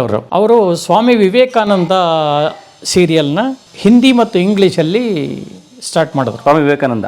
ಅದರಲ್ಲಿ ರಾಮಕೃಷ್ಣ ಪರಮಹಂಸರ ಪಾತ್ರವನ್ನ ನಮ್ಮ ಹಿಂದಿ ಆರ್ಟಿಸ್ಟ್ ಮಿಥುನ್ ಚಕ್ರವರ್ತಿ ಅವರು ಮಾಡಿದ್ದದು ಪಾತ್ರ. ಎಂತ ಪಾತ್ರ! ಅವರು ಎಷ್ಟು ಇನ್ವಾಲ್ವ್ ಆಗ್ಬಿಡೋರು ಅಂದ್ರೆ, ಆ ಮೇಕಪ್ ಗೆಟಪ್ ಹಾಕಕ್ಕೆ ಅವ್ರಿಗೆ 1 hour ಆಗೋದು. 1 hour ಕಣ್ಣು ಮುಚ್ಕೊಂಡು ಹಿಂಗೆ ಕೂತ್ಬಿಟ್ರೆ ಏನು ಮಾತಾಡ್ತಾ ಇರಲಿಲ್ಲ ಅವರು. ಎಲ್ಲ ಆಗಿ ಮುಗಿದ ಮೇಲೆ ಒಂಥರ ಯೋಗಗ್ರಸ್ತರಾಗ್ಬಿಡೋರು. ಹಿಂಗೆ ಮುಟ್ಬಿಟ್ಟು ಸಾಬ್ ಅಂತ ಹಿಂಗೆ ಅಂದ್ಕೊಳ್ಳೆ ಕಂಡುಬಿಟ್ಟು ಆ ಪಾತ್ರದಲ್ಲೇ ಇನ್ವಾಲ್ವ್. भाई साहब थोड़ा पानी मिलेगा. ಹಾಗೆ ಅಂದರೆ ಸಮಾಧಿ ಸ್ಥಿತಿಯಿಂದ ಹೊರಗಡೆ ಬಂದು ಅವ್ರು ಮಿಥುನ್ ಚಕ್ರವರ್ತಿ ಆಗಿರ್ತಿರ್ಲಿಲ್ಲ, ರಾಮಕೃಷ್ಣ ಪರಮಹಂಸನೇ ಆಗ್ಬಿಡೋರು. ಶಾರ್ಟ್ ಓಕೆ ಅಂತ ಕೇಳೋಕ್ಕಾಗಲಿ, ಕಾಫಿ ಕೊಡು ಅಂತ ಕೇಳೋದಾಗಲಿ, ಇನ್ನೊಂದಾಗಲಿ, ಅಷ್ಟು ಇನ್ವಾಲ್ವ್ಮೆಂಟ್ ಆ ಮನುಷ್ಯ. जो कुछ भी मेरे पास था उसे मैं तुझे सौंप दिया रे, मैं भिखारी हो गया. ಅದರಲ್ಲಿ ನನಗೆ ಒಂದು ಪಾತ್ರಕ್ಕೆ ಕರೆದ್ರು. ಶಿಲ್ಪಿ, ಕೆತ್ತನೆ ಮಾಡೋದು. ಈಗ ಒಬ್ಬರು ನೋಡ್ತಾ ಡ್ರಾಯಿಂಗ್ ಮಾಡಲ್ವಾ, ಹಾಗೆ ರೀ ಎಡದಿ ಅಂದ್ಕೊಂಡು ಟಕ ಟಕ ಟಕ ಬಿಡಿಸ್ತಾರೆ. ಆ ಥರ ಯಾರನ್ನಾರೊಬ್ಬನ ಕೂರಿಸ್ಕೊಂಡು ಅಥವಾ ಫೋಟೋ ಹಿಡ್ಕೊಂಡು ಕಲ್ಲಿನಲ್ಲಿ ಮೂರ್ತಿಯನ್ನು ಕೆತ್ತಕ್ಕಂಥ ಶಿಲ್ಪಿ ನಾನು. ಆದರೆ ನಾನು ಆ ಪಾತ್ರದಲ್ಲಿ ಯಾವುದೇ ಫೋಟೋ ಇಲ್ದಲೆ ಅಥವಾ ಒಂದು ಆ ವ್ಯಕ್ತಿನ ನಿಲ್ಲಿಸ್ಕೊಳ್ದಲೆ ಕೆತ್ತುತ್ತಾ ಇರ್ತೀನಿ. ಇವರು ರಾಮಕೃಷ್ಣ ಪರಮಹಂಸರು ಸ್ವಾಮಿ ವಿವೇಕಾನಂದರನ್ನ ಕರ್ಕೊಂಡು ಬರ್ತಾರೆ. ಬರ್ತಾ ನನ್ನ ಹತ್ರ ನಿಂತ್ಕೊಂಡು ಕಿಸ್ಕಾ ಮೂರ್ತಿ ಬನಾರೆಯೋ, ಠಾಕೂರ್ ರವೀಂದ್ರನಾಥ ಠಾಕೂರ್ ಕಾ ಮೂರ್ತಿ ಬನಾರೆಯೋ ಅದು ಕೇಳ್ತಾರೆ. ಅಲ್ಲ, ಎದುರುಗಡೆ ಅವರಿಲ್ಲ, ಫೋಟೋ ಇಲ್ಲ, ನೀನು ಹೇಗೆ ಅವ್ರ ಮೂರ್ತಿ ಕೆತ್ತಾ ಇದೆಯಾ ನೀನು? ನನ್ನ ಚಿತ್ತದಲ್ಲಿದೆ ಸ್ವಾಮಿ. ಒಂದು ಅರ್ಧ ಗಂಟೆ ಆ ಫೋಟೋ ಮುಂದೆ ನಿಂತ್ಕೊಂಡು ನಾನು ತಲ್ಲೀನಾಗಿ ಅದನ್ನೇ ಮನಸ್ಸಲ್ಲಿ ಹಚ್ಚಾಕೊಂಬಂದು ಇಲ್ಲಿ ಮಾಡ್ತಾಯಿದ್ದೀನಿ. ನನಗೆ ಅದೇ ಸಾಕು, ಯಾವ ಫೋಟೋನೂ ಬೇಡ, ಯಾವ ವ್ಯಕ್ತಿನೂ ಬಂದು ನಿಲ್ಲೋದು ಬೇಡ, ಮೂರ್ತಿ ಮಾಡ್ತೀನಿ ನಾನು, ನನ್ನ ಚಿತ್ತದಲ್ಲೇ ಇದೆ. ಇದು ಅವರಿಗೆ ರೆಫರ್ ಮಾಡ್ತಾರೆ ಸ್ವಾಮಿ ವಿವೇಕಾನಂದರಿಗೆ. ನೋಡಿದೆಯಾ, ಎದುರುಗಡೆ ಫೋಟೋ ಇಲ್ಲ, ವ್ಯಕ್ತಿ ಇಲ್ಲ, ಆದರೆ ಅವನ ಚಿತ್ತದಲ್ಲಿದೆ ಪ್ರತಿಯೊಂದು. ಅದರ ಮೇಲೆ ಅವನು ಮೂರ್ತಿ ಕೆತ್ತಾ ಇದ್ದಾನೆ. ಅಷ್ಟೇ ಅದು ಪಾತ್ರ ನಂದು. ಹಿಂದಿಲಿ ಇಂಗ್ಲೀಷಲ್ಲಿ ಎರಡರಲ್ಲೂ ಉತ್ತರ ಕೊಡೋದು, ಕೆತ್ತಾ ಇರೋದು, ಲುಕ್ಕು, ಅದು ಆ ಥರದ್ದು. 1 hour ಕೆಲಸ. ಸರಿ, ಶೂಟಿಂಗ್ ಎಲ್ಲ ಮುಗೀತು. ಸರ್ ಪೇಮೆಂಟು ನನ್ನ ಲೆಕ್ಕ ಏನು, ಹಿಂದಿ ಇಂಗ್ಲೀಷ್ ಕನಿಷ್ಠ 10,000 ರೂಪಾಯಿ ಮೋಸ ಇಲ್ಲ, ನಾಳೆ ಕೊಡ್ತಾರೆ ಹೋಗಪ್ಪ ಅಂದರು. ಪ್ಯಾಲೇಸಲ್ಲಿ ಶೂಟಿಂಗ್, ಮೇನ್ ಪ್ಯಾಲೇಸ್ ಹೊರಗಡೆ ಒಂದು ಮೂರ್ತಿ ಎಲ್ಲ ರೆಡಿ ಮಾಡಿದ್ರು. ಸರಿ ಹೋದೆ, ಮಾನ್ಯ ಸಮತ್ತು ಹೋದೆ. ಇವತ್ತೇನೋ ತಲೆ ಬಿಸಿಲಿದ್ದಾರೆ ಕಣ ಬಿಡ, ಇನ್ನೊಂದು ಸಬಾರ ಅಂದರು. ಇನ್ನೊಂದು ದಿವಸ ಅಂತ ಯಾಕೆ, ಮತ್ತೆ ನಾಳೆನೇ ಹೋದೆ. ಮತ್ತೆ ಸರ್ ಪೇಮೆಂಟು ಆಯಿತು, ಅಪ್ಪಾಜಿಗೆ ಹೇಳ್ತೀನಿ, ಅಲ್ಲಿ ಹೋಗಿಸ್ಕೊ. GV ಅಯ್ಯರ್ ಹತ್ರ ಹೋದೆ. ಒಂದು ಕವರು ಹಿಂಗೆ ಕೊಟ್ಟರು. ಹಿಂಗೆ ನೋಡಿದೆ, 100ರದ್ದೋ 50ರದ್ದೋ ಯಾವ್ದಾದ್ರು ನೋಟ್ಗಳಾಗಿದ್ದರೆ ಎಷ್ಟು ದಪ್ಪ ಇರುತ್ತೆ, 10,000. ಇದು ಬರೀ ಪೇಪರ್ ಕವರ್ ಎಷ್ಟಿದೆಯೋ ಅಷ್ಟೇ ತೂಕ ಇದೆ. ಓಹ್, ಚೆಕ್ ಇದೆ, 10,000 ರೂಪಾಯಿ ಚೆಕ್ಕು, ಪಿನ್ ಬೇರೆ ಮಾಡಿಬಿಟ್ಟಿದ್ದಾರೆ. ಅಬ್ಬಾ, ಓಕೆ, ಸೀದಾ ಮನೆ ತನಕ ಹೋದೆ, ಓಪನೇ ಮಾಡಿಲ್ಲ. ನನ್ನ ಹೆಂಡತಿ ಖುಷಿಯಾಗಿ, ನೋಡಮ್ಮ ಎಷ್ಟಿದೆ ನೋಡು ಅಂತ ಕೊಟ್ಟೆ. ಪಿನ್ನೆಲ್ಲ ಓಪನ್ ಮಾಡಿ ನೋಡ್ತಾಳು. ಗರಿ ನೋಟು 2 ಇದೆ ಸ್ವಾಮಿ, 100 ರೂಪಾಯಿಂದು. ನಂಬ್ತೀರಾ? 200 ರೂಪಾಯಿ. ಒಂದು ದಿವಸ ಆ್ಯಕ್ಟ್ ಮಾಡಿದ್ಮೇಲೆ ಅವತ್ತಿಗೆ ಕನ್ವಿನ್ಸ್ಗೆ ಸಾಕಾಗಲ್ಲ 200. ಆಮೇಲೆ 2 ದಿವಸ ಸೈಕಲ್ ಹೊಡಿದ್ದೀನಿ, ಇಂಗ್ಲೀಷು ಹಿಂದಿ 2 ಭಾಷೆಯಲ್ಲಿ ಮಾಡಿದ್ದೀನಿ. ಒಂದು ಸಲ ಜುಮ್ ಅಂದ್ಬಿಟ್ಟು ಮೈಯೆಲ್ಲ ಉರಿದೋಗ್ಬಿಡ್ತು ನನಗೆ. ಮೊಬೈಲ್ ಇಲ್ಲ, ಸೀದಾ ಮತ್ತೆ ಹೋದೆ ಪ್ಯಾಲೇಸಿಗೆ. ಇಷ್ಟೇ ಖರ್ಚಾಗಿದೆ ಅಂತ, ಇನ್ನೂ ಒಂದಿಷ್ಟು ಖರ್ಚಾಗಲಿ. ಬಸ್ ಕಿಸ್ ಹಿಡ್ಕೊಂಡು ಹೋಗಿ ಗುಟ್ಟಳಿ ಸರ್ಕಲ್ ಇಳಿದು ಅಲ್ಲಿಂದ ನಡ್ಕೊಂಡು ಹೋಗಿ ಪ್ಯಾಲೇಸಿಗೆ. ನಮ್ಮ KSL ಸ್ವಾಮಿ ರವಿ ಅವರು ಅಸೋಸಿಯೇಟ್ ಡೈರೆಕ್ಟರ್, ಅವ್ರ ಹತ್ರ ಹೋದೆ. ಏನ್ ಸ್ವಾಮಿ ಇದು ಕಲಾವಿದ ಅಂದ್ರೆ ಒಂದು ಬೆಲೆ ಬೇಡವಾ? ಹಿಂದಿ ಇಂಗ್ಲೀಷ್ ಎರಡು ಮಾಡ್ತಾ ಇದ್ದೀರಾ, ನಾನೇನು 1 ಲಕ್ಷ ಕೇಳಿದ್ನ, 50,000 ಕೇಳಿದ್ನ, 10,000 ಕೇವಲ ಒಂದು 10,000 ಕೊಡ್ತೀರಾ ಅನ್ಕೊಂಡ್ರೆ ಒಂದು 5,000 ಬೇಡ ಸ್ವಾಮಿ. ಮೂಡಿಸಿದ ಕನ್ವಿನ್ಸೇ ನನಗೆ ಆಗೋಯ್ತಲ್ಲ 1,000. ಏನು ಹೀಗೆ ಮಾಡ್ಬಿಟ್ರಿ? ಗೊತ್ತಲ್ಲಪ್ಪ ನನಗೆ, ಅಯ್ಯರು ಕಾಸು ಪಿಚ್ಚಲ್ಲ, ಅವ್ರು ಆದಷ್ಟು ಫ್ರೀನೇ ಹುಡುಕ್ತಾರೆ. ನಿನಗೆ ಕೊಟ್ಟಿರೋದೇ ಪುಣ್ಯ 200. 200 ಕೊಟ್ಟರೆ ನನ್ನ ಪುಣ್ಯನ? ಮೊದಲೇ ಹೇಳಿದೆ ನಾನೇನೋ ಒಂದು ಡಿಸೈಡ್ ಮಾಡ್ಬಿಡ್ತಿದ್ದೆ, ನಾನು ಮಾಡ್ಬೇಕೋ ಬಾಡುವ ಅಂತ. ಯಾರನ್ನಾರು ಹಾಕೋ ಮಾಡಿ ಏನ್ಬಿಡ್ತಿದ್ದೆ. ಈ ಪಾತ್ರ ನೋಡ್ಬಿಟ್ಟು ಅತ್ಯುತ್ತಮ ಪೋಷಕ ನಟ ಶಿಲ್ಪಿ ಮಂಜಯ್ಯ ಅಂತ ಬಂದ್ಬಿಡ್ಲಿ ಸರ್, ನಾನೇ 10,000 ಕೊಡ್ತೀನಿ ನಿಮಗೆ. ಆಗತ್ತಾ? ಬರುತ್ತಾ? ಇಲ್ಲ ತಾನೇ? ಹೊಟ್ಟೆಪಾಡು ಸ್ವಾಮಿ, ನೀನು ಹೇಳೋದೆಲ್ಲ ಸರಿಯಾಗಿದೆಯಪ್ಪ, ನಾನು ಏನಪ್ಪ ಮಾಡಲಿ? ಹೋಲಿ ಬಿಡು. ನೆಕ್ಸ್ಟು ಮಲೆಯ ಮಾಡ್ತಾ ಇದ್ದೀನಿ ನಾನು, ವಿಷ್ಣು ಸಾರ್ದು, ನಿನಗೊಂದು ಪತ್ರ ಹಾಕಿಸ್ತೀನಿ ಬಿಡು ಅಂತ ಹಾಕ್ಸಿದ್ರು. ಇಲ್ಲ ಅಂತಲ್ಲ, ಡಾಕ್ಟ್ರ್ ಪಾತ್ರ ಮಾಡಿದೆ, ಒಳ್ಳೆ ಪೇಮೆಂಟೇ ಕೊಡಿಸಿರು. ಆದರೆ ಅದು ಅದಕ್ಕೆ ತಕ್ಕಂಗೆ ಕೊಡಿಸಿರೋ ಹೊರತು ಇದ್ರ ಕತೆ 200 ರೂಪಾಯಿಂದು. ಹಾಗೆ JV ಅಯ್ಯರವರು ಪಿತಾಮಹ ಅವ್ರ ಸಿನಿಮಾದಲ್ಲಿ ಈ ಥರ ಆಗೋಯ್ತು ಸ್ವಾಮಿ ನನ್ನ ಕತೆ. ಯಜಮಾನ್ರೆ, ವಿಷಯ ಗೊತ್ತಾಯ್ತಾ? ಏನು? ಮಲ್ಲಿಕಾರ್ಜುನಯ್ಯನವ್ರ ಮಗ ಸೂರ್ಯಂಗೆ ಸಿಟಿಲಿ ಹೆಣ್ಣು ಹುಡುಕ್ತಾ ಇದಾರಂತೆ. ನನಗೆ ಅದು ಸ್ವಲ್ಪ ಹೆಲ್ತ್ ಅಪ್ಸೆಟ್ ಆಗಿತ್ತು ಅಂತ ಹೇಳಿದ್ನಲ್ಲ, ಅವಾಗ ಸ್ವಲ್ಪ ರೆಸ್ಟ್ ಬೇಕು ಅಂದ್ರೆ ಅಂದ್ಬಿಟ್ಟು ಸುಮಾರು 1 ವರ್ಷನೇ ಯಾವುದೂ ಸಿನಿಮಾ ಮಾಡಿರಲಿಲ್ಲ. ಮ್ಯಾನೇಜ್ಮೆಂಟು ಕರೆಯೋದು ಬಿಟ್ಬಿಟ್ರು, ಆ್ಯಕ್ಟಿವ್ ಕರಿತಾ ಇಲ್ಲ ಯಾರು, ಹುಷಾರಿಲ್ಲ ಅಂತ ಅವನಿಗೆ ಅಂತ. ಅದೇ ಒಂದು ಪಬ್ಲಿಸಿಟಿ ಅವಾಗ. ಆ ಟೈಮಲ್ಲಿ ನಮ್ಮ ರಮೇಶ್ ಅರವಿಂದ್ ಅವರು ಒಂದು ಸೀರಿಯಲ್ ಮಾಡ್ತಾಯಿದ್ರು, ನಂದಿನಿ ಅಂತ ಒಂದು ಸಿನಿಮಾ, ಸೀರಿಯಲ್ಲು. ಅದರಲ್ಲಿ ಒಂದು ಸ್ವಾಮೀಜಿ ಪಾತ್ರ ಚೆನ್ನಾಗಿತ್ತದು. ಅದು ತಿಂಗಳಲ್ಲಿ 3 ದಿವಸ 4 ದಿವಸ ಈ ಥರ ಒಂದು 6 ತಿಂಗಳು ಕೆಲಸ ಬಂತು, ಒಳ್ಳೆ ಹೆಸರು ಬಂತು ಅದು. ಅದೇ ಟೈಮಲ್ಲಿ ನನ್ನರಸಿ ರಾಧೆ ಸೀರಿಯಲ್, ಅದು CK ಚಂದ್ರುಗೆ friend character, retired police officer. ಅದು ಒಂದು 5-6 ತಿಂಗಳು ಕೆಲಸ ಇತ್ತು. ಅದು ಹಿಂಗೆ 2 ದಿವಸ 3 ದಿವಸ ತಿಂಗಳಲ್ಲಿ ಅವರೇ ಪಿಕಪ್ಪು ಡ್ರಾಪು ಎಲ್ಲ ಮಾಡ್ತಾಯಿದ್ರು. ಪೇಮೆಂಟು ತಿಂಗಳು ಕರೆಕ್ಟಾಗಿ ಬಂದ್ಬಿಡ್ತಾ ಇತ್ತು. ಅವೆರಡು ಒಂಥರ ಮಧ್ಯದಲ್ಲಿ ನನಗೆ ಕೆಲಸಗಳೇ ಇಲ್ಲ ಅಂತಾದಾಗ ಸಿಕ್ಕಿದಂಥ 2 ಸೀರಿಯಲ್ಗಳು. ಅದು ನೆನೆಸ್ಕೊಂಡೆ, ಇರಲಿ ಅದರಿಂದ ಅಂಥೇಳಿ. ಈ ಕೆಲವು ಸಲ ಏನಾಗುತ್ತೆ, ಈಗ ನಾನು ಮ್ಯಾನೇಜರ್ ಆಗಿದ್ದಾಗ ಏನು ಮಾಡ್ತಾಯಿದ್ದೆ, ಕಥೆನಲ್ಲೂ ಇನ್ವಾಲ್ವ್ ಆಗಿರ್ತಿದ್ದೆ, ಆಮೇಲೆ ಡಿಸ್ಕಷನ್ಲೂ ಇರ್ತಿದ್ದೆ. ಸೊ ಅವಾಗ ಯಾವುದೋ ಒಂದು ಕಲಾವಿದರು, ಈಗ ನಮ್ಮ ಸ್ನೇಹಿತರು ರಮೇಶ್ ಪಟ್ಟೆ ನೋಡ್ರಿ, ಅವ್ರದ್ದು ಹೆಚ್ಚಿಗೆ ವರ್ಕ್ ಏನಿಲ್ಲ, ಒಂದು ಸೀನ್ ಏನೋ ಬರುತ್ತೆ, ಅವ್ರ ಮಧ್ಯಾಹ್ನ ಮೇಲೆ ಬಂದರೆ ಸಾಕ್ರಿ ಅಂತ ಡಿಸ್ಕಷನ್ ಹೇಳಿದರೆ, ಅಸಿಸ್ಟೆಂಟ್ ಡೈರೆಕ್ಟರ್ಗಳು ಏನು ಮಾಡ್ತಾರೆ, ಎಲ್ಲರದ್ದು ಬರೀತಾ ರಮೇಶ್ ಭಟ್ ಅಂತ ಬರೆದ್ಬಿಟ್ಟು ಗ್ಯಾಪ್ ಬಿಟ್ಬಿಡ್ತಾರೆ, ಟೈಮ್ ಹಾಕಲ್ಲ ಅವರು. ನಾವೇನಾರು ಕೇಳಿದ್ರೆ ಏನು ಮಾಡ್ತಾರೆ ಅವರು, ಎಲ್ಲರೂ ಬೆಳಗ್ಗೆ ತಂದು ಹಾಕ್ಬಿಡ್ರಿ, ಬೆಳಗ್ಗೆ ಎದ್ಬಿಡ್ಲಿ ಅಂದ್ಬಿಡ್ತಾರೆ. ಸೊ ಅವ್ರು ಬಂದು ಕಾಯ್ಕೊಂಡಿರ್ಬೇಕು ಮಧ್ಯಾಹ್ನ ತನಕ. ಆದರೆ ನನಗೆ ಗೊತ್ತಿರಿಂದ ನಾನೇನು ಮಾಡ್ತಾಯಿದ್ದೆ, ನಾನು ಮ್ಯಾನೇಜರ್ ಆಗಿರೋ ಸಿನಿಮಾಗಳಲ್ಲಿ ಸರ್, ಅದರಲ್ಲಿ ಡಿಸ್ಕಷನಲ್ಲಿ ನಾನು ಕೇಳಿದೆ, ಒಂದೇ ಸೀನ್ ಇರೋದು, ಮಧ್ಯಾಹ್ನ ಬಂದರೆ ಸಾಕು ಅಂತ. ಸುಮ್ಮನೆ ಇವ್ರಿಗೆ ನೋಡಿ ಬೆಳಗ್ಗೆ ಅಂತ ಹಾಕಿದ್ದೀರಾ ಏನು? ಪರವಾಗಿಲ್ಲ ರೀ, ಒಂದು 12 ಗಂಟೆ 12:15 ಬರೋಕ್ಕೆ ಹೇಳ್ರಿ ಅವ್ರನ್ನ ಅಂತಾರೆ. ನಾನು ಅದೇ ಥರ ಫಾಲೋ ಮಾಡ್ತಾಯಿದ್ದೆ. ಅಂದರೆ ನನ್ನ ಇನ್ವಾಲ್ವ್ಮೆಂಟ್ ಆ ಥರ ಇರ್ತಾಯಿತ್ತು ಮ್ಯಾನೇಜರ್ ಆಗಿದ್ದಾಗ. ಹಿಂದೆ ಕೂಡ ಹೇಳಿದ್ದೀನಿ, ಒಂದು ಸೀರಿಯಲ್ ಮಾಡುವಾಗ ಡಿಸ್ಕಷನಲ್ಲಿ ವೀರಪ್ಪನಳವಾಡಿ, ಮಾಸ್ಟರ್ ಹಿರಣ್ಣಯ್ಯ ಒಂದೇ ಥರದ ಬ್ಯಾಗು ನಾನೇ ಹೋಗಿ ತಗೊಂಬಂದೆ, ಸೀತ್ರು ಇರುವಂಥದ್ದು, ಇವರು ವೆಜಿಟೇರಿಯನ್ನು ನೋಡ್ರೆ ಮಿಸ್ ಆಗಿ ಮಟನ್ದು ಬಂದುಬಿಟ್ಟಿರುತ್ತೆ ಅಂತೆಲ್ಲ ಎಕ್ಸಾಂಪಲ್ ಕೊಟ್ಟಿದ್ದೆ ನಿಮಗೆ. ಆ ಥರ ನಮ್ಮ ಇನ್ವಾಲ್ವ್ಮೆಂಟ್ ಆ ಥರ ಇರುತ್ತೆ. ಶಂಕರ್ನಾಗ್ ಜೊತೆ ಇರ್ಬೋದು, ಬೇರೆಯವ್ರ ಜೊತೆ ಇರ್ಬೋದು, ಡಿಸ್ಕಷನಲ್ಲಿ ಸೇರಿಕೊಂಡಾಗ ಇದು ಏನಾಗಲ್ಲ, ಇದಕ್ಕೆ ಇಂಥದೇ ಮನೆ ಇರಬೇಕು, ಇದು ಅಕಸ್ಮಾತ್ ಸಿಕ್ಕಲಿಲ್ವೋ ಇದಕ್ಕೆ ಮ್ಯಾಚಿಂಗ್ ಇಂಥದ್ದು ಮಾಡಬಹುದು, ಇದಕ್ಕೆ ಅಲ್ಲಿ ಪೂರಕವಾದ ವಾತಾವರಣ ಇದೆ, ಗಾಡಿಗಳು ನಿಲ್ಸೋಕ್ಕೆ, ಜನರೇಟರ್ ನಿಲ್ಸೋಕ್ಕೆ, ಇದಕ್ಕೆಲ್ಲ ಸ್ಲಮ್ ಗಿಮ್ ಯಾವುದೂ ಇಲ್ಲ, ಏನು ತೊಂದರೆ ಆಗಲ್ಲ, ದೊಡ್ಡ ಕಲಾವಿದರು ಹೋದ್ರೂ ಇದೆಲ್ಲ ಲೆಕ್ಕಾಚಾರ ಹಾಕ್ತೀವಿ ನಾವು. ರಮೇಶ್ ಭಟ್ರದ್ದೆಲ್ಲ ಎಕ್ಸಾಂಪಲ್ ಕೊಟ್ಟನಲ್ಲ, ಸೊ ಅಲ್ಲಿ ಕೂಡ ಏನಾಗುತ್ತೆ, ನಾವು ಪ್ಲ್ಯಾನ್ ಮಾಡಿ ಕರೆಸ್ಕೋತೀವಿ. ನಾನು ಇದಕ್ಕೆ ಮುಂಚೆ ನಾನು ಹೇಳಿದೆ, ಸುಮ್ಮನೆ ಕೂರಿಸ್ತಾ ಇರಲಿಲ್ಲ CK ಚಂದ್ರು ಅವರೆಲ್ಲ ಅಂತ. ಸೊ ಹಾಗೆ ಯಾವಾಗ ಬೇಕು ಪ್ಲ್ಯಾನ್ ಮಾಡಿ ಕರೆಸೋದಕ್ಕೂ ಇದಕ್ಕೂ ಭಾಳ ವ್ಯತ್ಯಾಸ ಇದೆ. ಲೋಕೇಶ್ ಒಂದು ಟೈಮಲ್ಲಿ ಭಾಳ ಬ್ಯುಸಿ ಇದ್ರು, ಮೈಸೂರು ಲೋಕೇಶು. ಯಾರ ಮನೆಗೆ ದಿವಾನ ಆಗಿರೋ ನೀನು ದಿಂಬ್ರಂಗ ಅಂತ ಕುಂತ್ಕೊಂಡು ಖುಷಿ ಪಡೋದು ಬಿಡ್ಬಿಟ್ಟು ಎಳೆ ಮಕ್ಕಳ ತರ ಅಳ್ತಿದ್ಯಲ್ಲ, ಏನಾಯ್ತಾ ನಿನಗೆ? ಸಿಕ್ಕಾಪಟ್ಟೆ ಬಿಸಿ. ಅವ್ರಂಗೆ ಒಂದ್ಸಲ ನಮ್ಮದು ಹಠಮಾರಿ ಹೆಣ್ಣು ಕಿಲಾಡಿ ಗಂಡಿಗೂ ಯಾವ್ದಕ್ಕೂ ಬಂದ್ರು, ಹಾಫ್ ಡೇ ಒಳಗೆ ಮುಗ್ದೋಯ್ತು. ಅವ್ರಿಗೆ ಗೊತ್ತಿತ್ತು, ಡೈರೆಕ್ಟರ್ ಹತ್ರ ಮಾತಾಡ್ಕೊಂಡ್ಬಿಟ್ಟಿದ್ರು ಹಾಫ್ ಡೇ ಮುಗಿಯತ್ತೆ ಅಂತ. ಬೇರೆಯವ್ರಿಗೂ ಡೇಟ್ ಕೊಟ್ಬಿಟ್ಟಿದ್ರು, ಸೇಮ್ ಡೇ ಮೈಸೂರಿಂದ ಬಂದಿದ್ರು. ನಾನು ಅಲ್ಲಿ ಹೋಗ್ತಾ ಇದ್ದೀನಪ್ಪ, ಸಾಯಿ ಪ್ರಕಾಶ್ ಪಿಕ್ಚರ್ಗೆ ಹೋಗ್ತಾ ಇದ್ದೀನಿ ಅಂತಂದರು. ನಂದು ಮೈಸೂರು ಅಪ್ ಆ್ಯಂಡ್ ಡೌನು 1,000 ರೂಪಾಯಿ. 1,000 ರೂಪಾಯಿ? ಯಾಕೆ ಸರ್ ಅಲ್ಲಿಗೂ ಹೋಗ್ತಾ ಇದ್ದಾರಲ್ಲ ಈಗ ಸಾಯಿ ಪ್ರಕಾಶ್ಗೆ, ಅಲ್ಲೊಂದು 500 ತೊಗೊಳ್ಳಿ, ನಮಗೊಂದು 500 ತೊಗೊಳ್ಳಿ, ಈ ಪ್ರೊಡ್ಯೂಸರ್ಗೂ ಉಳಿಲಿ ಅವ್ರಿಗೂ ಉಳಿಲಿ. ಆ ಕಡೆ ನೋಡಿದ್ರು. ನೀನು ಉದ್ಧಾರ ಆಗಲ್ಲ ಜೀವನದಲ್ಲಿ. ಈಗ ನನ್ನ ಕರೆಸಿದ್ರೆ ನನಗೆ ಕೊಡಲೇಬೇಕಿತ್ತಾ, ಅಥವಾ ನೀವೇ ಗಾಡಿ ಕಳಿಸಿದ್ರೆ ಜಾಸ್ತಿ ಖರ್ಚಾಗಿರೋದ? ನನ್ನ ಗಾಡೀಲಿ ಬಂದಿಂದ 1,000 ಕೇಳ್ತಾ ಇದ್ದೀನಿ ನಾನು. ಬೇಕಾದ್ರೆ ನೀನು 500 ಕೊಡು ನನಗೆ, 1,000 ರೂಪಾಯಿ ಅಂತ ಹಾಕು, ಇಲ್ಲಾಂದರೆ ನೀನು ಉದ್ಧಾರ ಆಗಲ್ಲ. ನಾನು ಅಲ್ಲೋಗಿ 1,000 ಕೊಯ್ಕೋತೀನಿ, ಏನು ಮಾಡೋಕ್ಕಾಗಲ್ಲ. ಇಲ್ಲ ಸರ್, ಆ ಥರ ಮಾಡಲ್ಲ ಸರ್. ಹಾಂ, ಓ ನಿನಗೆ ಯಾವ ಥರ ಹೇಳ್ಬೇಕು ಗೊತ್ತಾಗಲ್ಲ. ಸರಿ ಬಿಡು, ನನಗೆ ಬೇರೆ ಥರ ನಿನಗೆ ಹೆಲ್ಪ್ ಮಾಡ್ತೀನಿ ಅಂದರು. ಏನು ಮಾಡಿದ್ರು ನಾನು ಹೇಳ್ದಂಗೆ ನನಗೆ ಕೆಲವರು ಸೂಟ್ ಕೇಸ್ ಮಂಜಯ್ಯ ಅಂತ ಕರೆಯೋರು. ಗುರುಬ್ರಹ್ಮ ಪ್ರೊಡ್ಯೂಸರ್ ಮನೆಗೆ ನಾನು ಹೋದರೆ ದುಡ್ಡು ಗಿಡಿ ಇಸ್ಕೊಂಬರಕ್ಕೆ ಹೋದರೆ ಸೂಟ್ ಕೇಸ್ ಅಂಕಲ್ ಬಂದಿದ್ದಾರೆ ಅನ್ನೋರು ಅವ್ರ ಮಗಳು. ಸೊ ಸೂಟ್ ಕೇಸ್ ಅಂಕಲ್ ಅಂತ ಒಂದು ಹೆಸರು ಬಂದ್ಬಿಟ್ಟಿತ್ತು. ಆ ಸೂಟ್ ಕೇಸ್ ಬಂದಿದ್ದು ಈ ಒಂದು ಲೋಕೇಶ್ ಕಡೆಯಿಂದಾನೆ. ನಾನು ಯಾವಾಗ ದುಡ್ಡು ಮುಟ್ಲಿಲ್ವೋ ಅಷ್ಟೊತ್ತಿಗೆ ಸುಮಾರು ಪಿಕ್ಚರ್ಗಳಲ್ಲಿ ಅವನಿಗೆ ಸಹಾಯ ಮಾಡಿದ್ದೀನಿ ನಾನು. ಆ ಒಂದು ಗ್ರ್ಯಾಟಿಟ್ಯೂಡ್ಗೆ ಗಿಫ್ಟಾಗಿ ಒಂದು ಬ್ರೀಫ್ ಕೇಸ್ ತಂದು ಕೊಟ್ಬಿಟ್ಟ ಅವನು. ಅದನ್ನು ಹಂಗೆ ಸುಮಾರು ವರ್ಷ ಇಟ್ಕೊಂಡಿದ್ದೆ. ಅದು ಚೇಂಜ್ ಆಯಿತು, ಬೇರೆದಕ್ಕೂ ಯೂಸ್ ಮಾಡಿದೆ. ಅದು ಹಾಳಾಗಿ ಹೋದ್ಮೇಲೆ ಇನ್ನೂ ಒಂದು ಹೊಸದು ತಗೊಂಡೆ ಬೇರೆ ಸಿನಿಮಾಗಳಲ್ಲಿ. ಹಾಗಾಗಿ ಭಾಳ ವರ್ಷಗಳು ನಾನು ಸೂಟ್ ಕೇಸ್ನ ಮೇಂಟೈನ್ ಮಾಡ್ತಾನೇ ಇದ್ದೆ. ಸೊ ಅದಕ್ಕೆ ಸೂಟ್ ಕೇಸ್ ಮಂಜಯ್ಯ ಅನ್ನೋದು. ಸೂಟ್ ಕೇಸ್ ಮಂಜಯ್ಯ ಚೆನ್ನಾಗಿತ್ತು ಸೂಟ್ ಕೇಸ್ ಅದು. ಹಾಂ, ಈಗಿಲ್ಲ ಅದು. ಈಗಿಲ್ಲ.